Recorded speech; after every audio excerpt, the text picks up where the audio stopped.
प्यारे बच्चों, पूर्व की वीडियो में शहीद भगत के बचपन के बारे में आपको विस्तार से बताया गया था।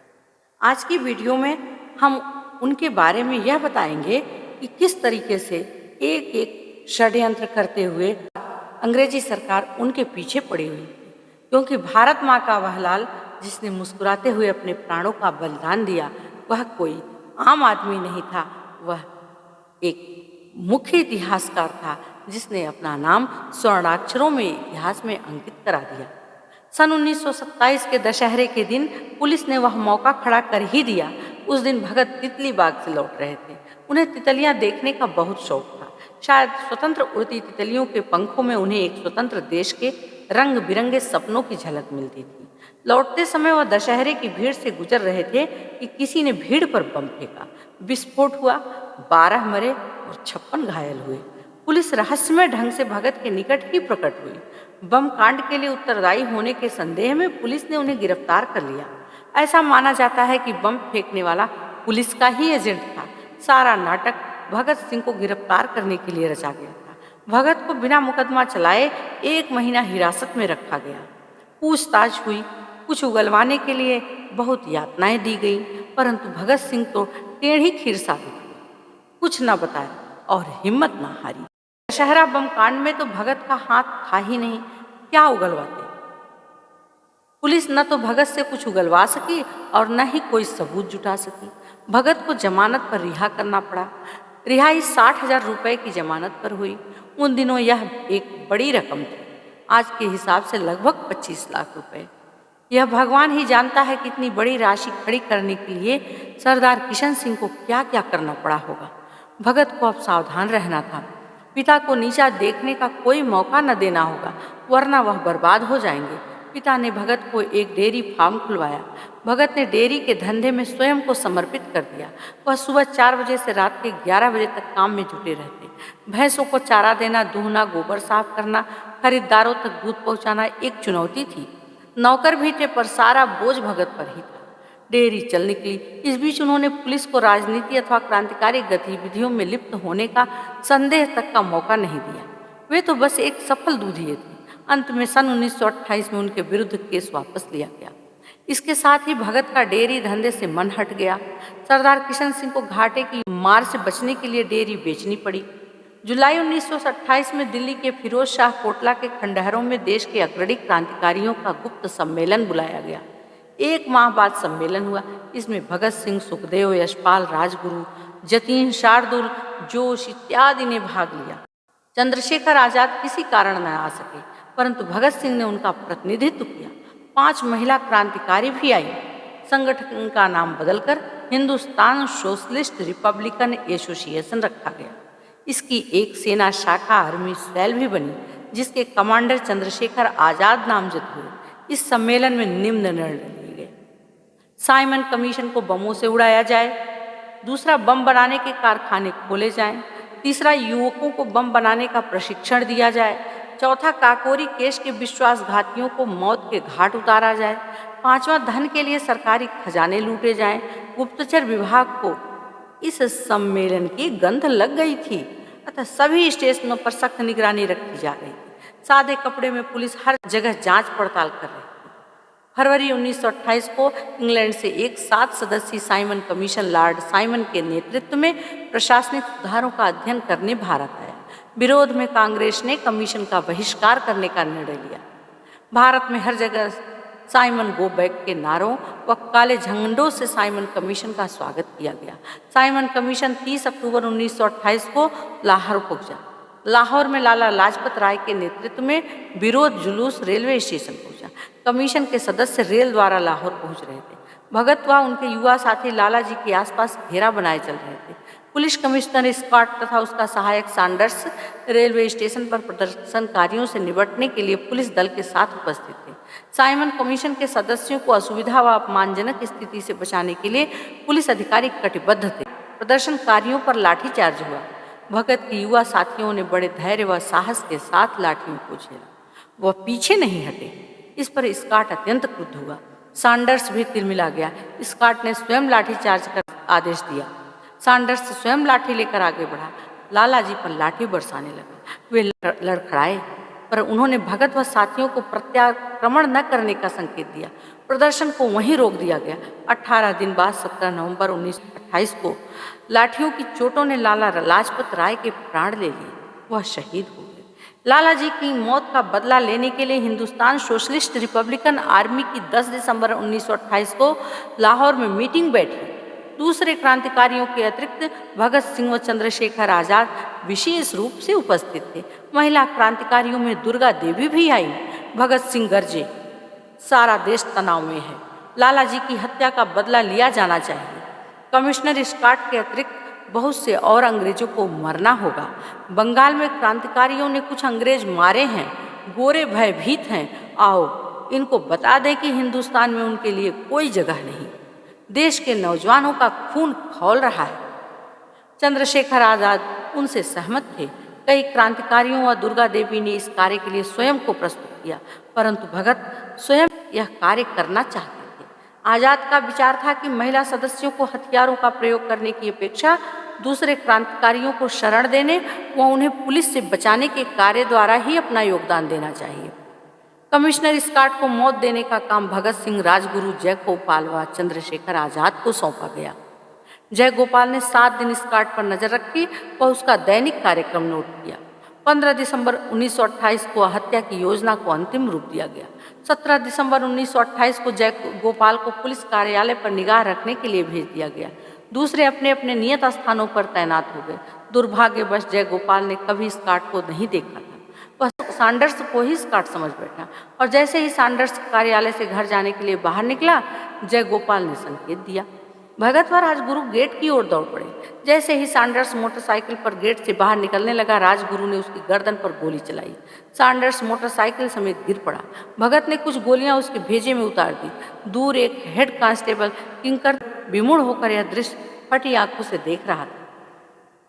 पुलिस मुख्यालय के ठीक विपरीत सड़क की दूसरी ओर डीएवी कॉलेज था, जिसके अहाते में आजाद व सुखदेव अपने साथियों को कवर देने के लिए तैयार खड़े थे। जब भगत व राजगुरु अपना काम कर अहाते की ओर दौड़े तो जिस हेड कांस्टेबल ने हत्या होते देखी थी, उसने शोर मचाना आरंभ कर दिया। उसका शोर सुनकर एक अंग्रेज ट्रैफिक इंस्पेक्टर तथा 2 कांस्टेबल भगत व राजगुरु के पीछे भागे। भगत ने मुड़कर गोली चलाई। अंग्रेज इंस्पेक्टर फर्न नीचे झुका, पर उसे गोली नहीं लगी थी। आजाद ने भगत व राजगुरु की आवाज दी, आ जाओ। भगत व राजगुरु कॉलेज के अहाते में दौड़ाए। आजाद उन्हें भागने का अवसर देने के लिए स्वयं उन्हें कवर करके खड़े हो गए। एक कांस्टेबल अभी भगत के पीछे लगा था, जैसे उसने अपनी जान की बाजी लगाकर भागते हत्यारों को पकड़ने की ठान रखी हो। आजाद ने उसे चेतावनी दी, रुको, पीछे हट जाओ, पर कांस्टेबल चंदन सिंह नहीं रुका। आजाद ने उसे गोली मारकर ढेर कर दिया। अब सब क्रांतिकारी दौड़कर कॉलेज हॉस्टल में घुसे और फिर पिछले गेट से बाहर निकल 9-2-11 हो गए। दूसरे दिन शहर की दीवारों पर गुलाबी पोस्टर चिपके नजर आए, जिन पर लाल अक्षरों में निम्न संदेश छिपा, Hindustan socialist republic army notice, उपनिवेशवादी शासकों सावधान। जेपी सैंडर्स का वध करके लाला लाजपत राय की हत्या का बदला ले लिया गया। कितने दुख की बात है कि एक साधारण पुलिस अफसर ने 30 करोड़ लोगों के प्रिय नेता की हत्या कर दी। यह हमारे देश का अपमान था और इस देश के नौजवानों व पुरुषों के लिए चुनौती। अब दुनिया देख रही है कि हिंदुस्तान के लोग निर्जीव नहीं हैं। हिंदुस्तानियों का खून ठंडा नहीं हुआ है। हम देश की आबरू बचाने के लिए अपने प्राण कुर्बान कर सकते हैं। यह उन नौजवानों ने कर दिखाया जिनको देश के नेता बुरा भला कहते हैं। इस वक्तव्य के नीचे हस्ताक्षर थे doctor Balwant, commander Punjab, Hindustan socialist Republican army. Sanders की हत्या के बाद सरदार भगत सिंह रातों रात राष्ट्रीय हीरो बन गए। देश के करोड़ों युवाओं के लिए भगत सिंह एक पवित्र नाम बन गया। उसका नाम हर युवा की आंखों में चमक ला देता था। भगत सिंह सभी युवाओं के दिल में प्रेरणा का स्रोत बनने लगे। हर नगर कस्बे में भगत सिंह का नाम गूंजने लगा। डीएवी हॉस्टल से निकलने के बाद भगत सिंह ने अपनी दाढ़ी मुड़वा ली तथा बाल कटवाकर छोटे कर दिए। फिर उन्होंने अपने एक मित्र से पैंट व हैट उधार लिया। भगत बोले, मुझे लाहौर से बच निकलना होगा। उनके पास 200 रुपये थे। मित्र ने अपने पास से 100 रुपये निकाल कर उन्हें दिए। उनके पास भी और पैसे नहीं थे, छात्र ही तो था बेचारा। यह निर्णय लिया गया कि दुर्गा भाभी की सहायता ली जाए। वह स्वयं क्रांतिकारी थी और प्रसिद्ध क्रांतिकारी भगवती चरण वोहरा की धर्मपत्नी थी। पुलिस हर जगह सैंडर्स की हत्या के जिम्मेदार युवकों को खोज रही थी। सुखदेव ने दुर्गा भाभी से संपर्क किया। उसने पूछा, शहर से बाहर जा सकती हो? कहाँ, क्यों? दुर्गा भाभी ने जानना चाहा। सुखदेव ने बताया, किसी को बचाकर लाहौर से बाहर ले जाना है। उसकी पत्नी का नाटक करना होगा। काम जोखिम भरा है, गोली भी चल सकती है, अच्छी तरह सोच लो। दुर्गा भाभी ने चुनौती स्वीकार कर ली। दुर्गा भाभी के पति क्रांतिकारी भगवती चरण स्वयं मेरठ षड्यंत्र केस में फरार थे। उस समय वह कलकत्ता में अपनी बहन सुशीला दीदी के पास रह रहे थे। लाहौर में उनकी पत्नी दुर्गा 3 वर्षीय बेटे शशि के साथ रह रही थी। उनका घर सभी भगौड़े क्रांतिकारियों की शरण स्थली बन गया था। सभी उन्हें आदर व स्नेह से दुर्गा भाभी पुकारते थे। दुर्गा भाभी सोचने लगी, किसे बचाकर लाहौर से निकलना है। सुखदेव कुछ नहीं बता रहा था। कुछ समय बाद एक लंबा व्यक्ति ओवरकोट व हैट पहने अपने नौकर के साथ आया। उनके साथ सामान भी था। नई वेशभूषाधारी भगत को पहचानने में दुर्गा भाभी को कुछ समय लगा। वे 5 बजे सुबह वाली कलकत्ता मेल पकड़ने स्टेशन पहुंची। पुलिस का कड़ा पहरा था। दुर्गा भाभी ने अपने पास से 1000 रुपये भी भगत को पकड़ा दिए। भगत ने अपने ओवरकोट का कॉलर ऊपर उठा रखा था। हैट सामने से नीचे की ओर झुका था, जिससे आधा चेहरा ढक गया था। दुर्गा भाभी के 3 वर्षीय बेटे शशि को भगत ने बाईं बाह में ले रखा था, इस प्रकार कि उसका सिर भगत के बाएं गाल से सटा था। दुर्गा भाभी सजी धजी मेम साहब की तरह भगत की बगल में चल रही थी। नौकर भेष में उनके पीछे सामान उठाए राजगुरु थे। भगत ने प्रथम श्रेणी के कूपे का टिकट खरीदा और वे लाहौर से बच भागने में सफल हो गए। उसी गाड़ी से चंद्रशेखर आजाद व उनके साथी बच निकले। वे मथुरा के पंडों के भेष में थे। आजाद स्वयं पंडा गुरु बने थे। उन्होंने रामयंत्री कपड़ा ओढ़ रखा था और हाथ में गीता थी, दूसरे हाथ में कमंडल था। उनके साथी उनके पंडा चेले बने थे। गाड़ी में बैठकर पंडा टोली भजन गाने लगी। किसी को भी संदेह नहीं हुआ। 40 घंटों की यात्रा के बाद भगत सिंह का दल कलकत्ता के हावड़ा स्टेशन पर पहुंचा। स्टेशन पर उन्हें लेने दुर्गा भाभी के पति भगवती चरण व सुशीला दीदी आए थे। भगवती चरण ने साहसपूर्ण खतरनाक काम कर दिखाने के लिए अपनी पत्नी की खूब प्रशंसा की। वास्तव में उनको व सुशीला दीदी को दुर्गा भाभी पर गर्व हो रहा था। सुशीला दीदी अंग्रेज समर्थक व्यापारी सर छज्जू राम की बेटी को ट्यूशन पढ़ाती थी। मजे की बात यह थी कि छज्जू राम की पत्नी एक पक्की देशभक्त थी। उन्हें भगत व दुर्गा भाभी के बारे में सब बता दिया गया था। इस प्रकार भगत पुलिस की आंखों में धूल झोंकते रहे। भगत सिंह कलकत्ता में थे तो वहाँ कांग्रेस अधिवेशन भी चल रहा था। यह अधिवेशन मोतीलाल नेहरू की अध्यक्षता में हो रहा था। पुलिस की इस पर कड़ी निगरानी थी। कलकत्ता में क्रांतिकारियों ने भगत का परिचय बम बनाने के एक विशेषज्ञ यतेंद्र नाथ से करवाया था। वह हिंदुस्तान सोशलिस्ट रिपब्लिकन आर्मी की मदद को तैयार हो गया। भगत सिंह ने उसे मना लिया। कलकत्ता से भगत आगरा आ गए। उन्होंने 2 मकान किराए पर लिए। एक में बम बनाने की फैक्ट्री बन गई और दूसरे में प्रशिक्षण कार्यशाला आरंभ किया गया। यही कार्यशाला पार्टी की मीटिंग के आयोजनों के काम में आती थी। इस कार्य योजना को प्रफुल्ल गांगुली पहले ही भगत से सुन चुके थे और अपनी पूर्ण सहमति प्रदान कर दिए थे। 1929 में सरकार असेंबली में 2 बिल पेश करने वाली थी। जन सुरक्षा बिल, जिसके द्वारा सरकार के विरोध को समाप्त करना था। इसके कानून बन जाने के बाद सरकार किसी भी आंदोलन को कुचल सकती थी और किसी को भी जेल में ठूस सकती थी। यह तय था कि असेंबली में कांग्रेस सदस्य इन बिलों का कड़ा विरोध करेंगे, वह इन्हें पास नहीं होने देंगे। परंतु वायसराय अपने विशेष अधिकारों का प्रयोग कर बिलों को पास कर देगा, वह दोनों कानून बन जाएंगे। भगत सिंह गरजे, अंग्रेजों के राज में न्याय के लिए कोई स्थान नहीं है। वे अपनी प्रजा को लूटना व मारना चाहते हैं। जो अंग्रेजों के विरुद्ध आवाज उठाएगा उसका गला घोट दिया जाएगा या गोली से उड़ा दिया जाएगा। किसी ने पूछा तो हम क्या करें? बलिदान। विदेशी शासकों को नींद से जगाने के लिए धमाकों की जरूरत है। सभी क्रांतिकारियों ने भगत की ओर देखा। वह उनसे विस्तृत विवरण जानना चाहता। चंद क्रांतिकारी असेंबली में बम फेंकेंगे, वह पर्चे गिराएंगे जब असेंबली में वह 2 काले कानून पास किए जा रहे होंगे। बम विस्फोट के बाद वे क्रांतिकारी स्वयं को गिरफ्तार कराएंगे। इससे सारे देश का ध्यान इस ओर खींचेगा। बाद में मुकदमों के दौरान वे क्रांतिकारी ऐसे बयान देंगे जिससे जनता को अंग्रेजों के विरुद्ध विद्रोह करने के लिए उकसाया जा सके। हर देशवासी तक उनकी पुकार पहुंचेगी। भगत ने स्वयं को इस मिशन के लिए प्रस्तुत किया। चंद्रशेखर को गिरफ्तार होने वाली बात जची नहीं। वे चाहते थे कि क्रांतिकारी बम फेंक कर भाग जाएं। वह जान पर खेलकर उन्हें बचाने को तैयार थे, पर भगत सिंह ने भागने वाला सुझाव नहीं माना। वह गिरफ्तार होने वाली बात पर अड़े रहे।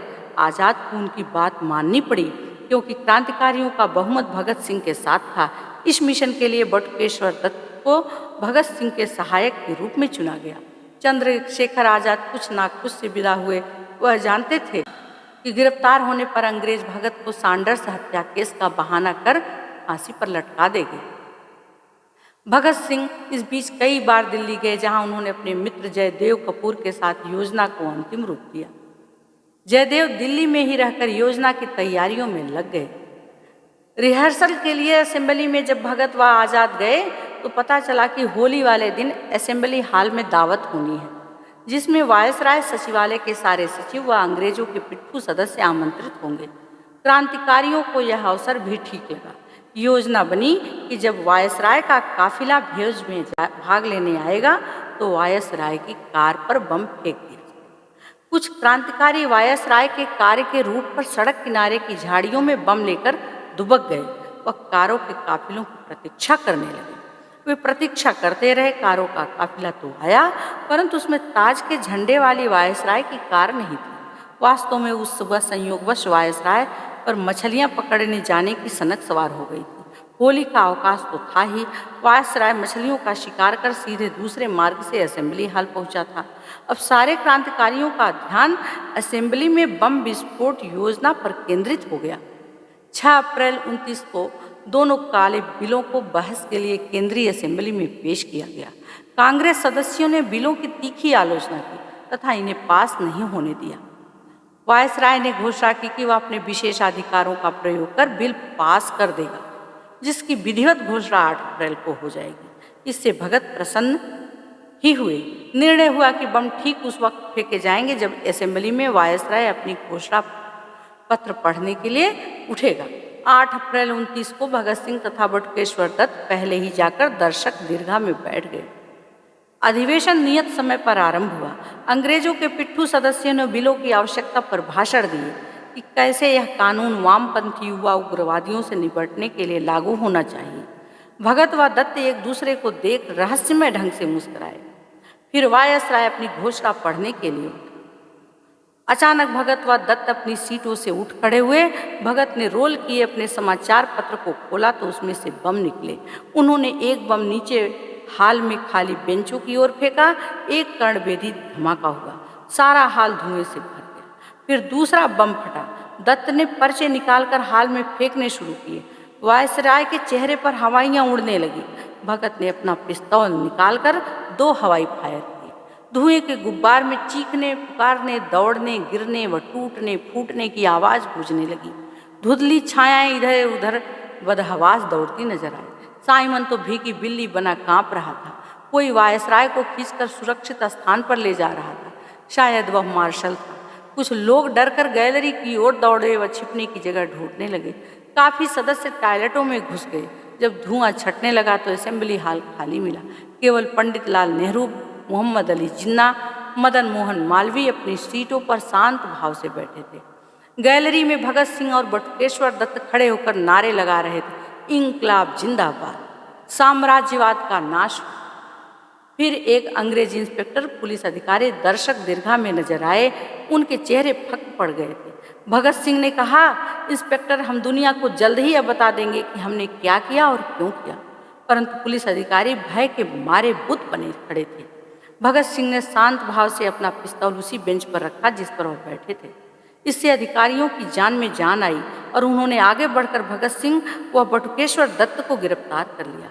जो पर्चे हाल में गिराए गए थे उनमें लिखा था, हिंदुस्तान सोशलिस्ट रिपब्लिकन आर्मी। बहरों को सुनाने के लिए तेज धमाकों की जरूरत पड़ती है। भगत और दत्त की गिरफ्तारी के बाद रिपब्लिकन आर्मी के लगभग सारे सदस्य एक के बाद एक पकड़े गए। सारी बम फैक्ट्रियां पकड़ी गई। भगत और दत्त ने पुलिस के सामने कोई बयान देने से इनकार कर दिया। उन्होंने कहा कि वे केवल अदालत में अपना बयान देंगे। सरदार किशन सिंह अपने पुत्र से मिलने जेल आए। उन्होंने बताया, मुझे पता लगा है कि जब मैं लाहौर गया हुआ था तो तुम्हारे 10 वर्ष के भाई कुलतार को पुलिस पकड़ कर ले गई। क्यों? वह तो बच्चा ही है, भगत ने चिंतित स्वर में कहा। क्यों? क्योंकि वह मेरा बेटा और तुम्हारा भाई है, कुछ भी हो सकता है। हमारे परिवार का कोई सदस्य सुरक्षित नहीं है। भगत ने पुलिस को कोसा और पिता से विनती की कि उसे बचाने के लिए पैसा न बर्बाद करें। यह मुलाकात 3 मई 1929 को हुई। यह तो साफ था कि क्रांतिकारियों पर चलाया जाने वाला मुकदमा केवल नाटक है। 7 मई 1929 को के दिन भगत सिंह व दत्त पर जेल में ही मुकदमा आरंभ हुआ। 12 जून 19 को आजीवन कैद का निर्णय सुनाया गया। 3 सितंबर को क्रांतिकारी जतिन दास चल बसे, क्योंकि अधिकारी दूसरे हड़तालियों की तरह उन्हें जबरदस्ती खाना न खिला सके। अदालतों में मुकदमों की सुनवाई के नाटक चलते रहे। 7 अक्टूबर 1930 को अदालत ने सांडर्स हत्या केस में भगत सिंह, राजगुरु सुखदेव को मृत्यु दंड सुनाया। दूसरे अभियुक्तों को दंड स्वरूप विभिन्न अवधियों के कारावास मिली। मंच के सीढ़ियों पर चढ़ते हुए भगत सहायक कमिश्नर से बोले, मजिस्ट्रेट तुम भाग्यशाली हो, 3 भारतीय क्रांतिकारियों के अपने आदर्शों के प्राणों की बल देते हुए देख रहे हो। तीनों क्रांतिकारी एक दूसरे से गले मिले तथा हाथों में हाथ डालकर फांसी के फंदों के मंच की ओर चल पड़े। मंच के पास तीनों ने ब्रिटिश राज के विरुद्ध नारे लगाते रहे। वे लेनिन की जीवनी पढ़ते रहे जेलों में। मंच पर भगत सिंह, राजगुरु सुखदेव ने स्वयं फांसी के फंदे अपने गलों में विजय मालाओं की भांति पहने। तीनों ने एक स्वर में अंतिम बार नारा लगाया, इंकलाब जिंदाबाद, साम्राज्यवाद मुर्दाबाद। इस प्रकार सरकार जन आक्रोश से भयभीत थी, क्योंकि भारत माँ के 3 लाल स्वतंत्रता की बलिवेदी पर शहीद हो गए। शहीदों के शव परिवारजनों को सौंपने के स्थान पर अधिकारियों ने शवों को टुकड़ों में काटकर बोरियों में भरा। वह जेल की पिछली दीवार तोड़कर उसमें से बाहर निकालकर ट्रक में फिरोजपुर की ओर दौड़ा ले गए। वहां सतलुज नदी के किनारे बोरियों पर पेट्रोल छिड़क कर आग लगा दी। पुलिसकर्मी इतने डरे व हड़बड़ाहट में थे कि अधजलित लोथड़ों को पानी में फेंककर वापस भाग गए। निकट के ग्रामवासियों को घटना की भनक लग गई थी। वे मशाले लेकर आए। उन्होंने पानी में से अधजले मांस के टुकड़ों को निकालकर विधिवत दाह संस्कार संपन्न किया। इस प्रकार आग के शोलों से सरदार भगत सिंह के बलिदान की अमर गाथा की लौ जली, जो हर भारतवासी के मन मस्तिष्क को सदा प्रेरणा तथा गौरव से प्रकाशित करती रहेगी। मेरे प्यारे बच्चों, अपने इन बलिदानियों को, इन शहीदों के बारे में अगर आप जानेंगे, तभी अपने भारत माता की स्वतंत्रता को अक्षुण्ण रख पाएंगे, क्योंकि आज भी विदेशियों की नज़र हमारी भारत माता पर हमेशा पड़ती रहती है। उन्हें सोने की चिड़िया भारतवर्ष खटकती रहती है। हमें अपनी इस सोने की चिड़िया को अक्षुण्ण बनाए रखने के लिए भगत सिंह जैसा विचारवान बनना होगा, भगत सिंह जैसा क्रांतिकारी बनना होगा, भगत सिंह जैसा राष्ट्रवादी बनना होगा।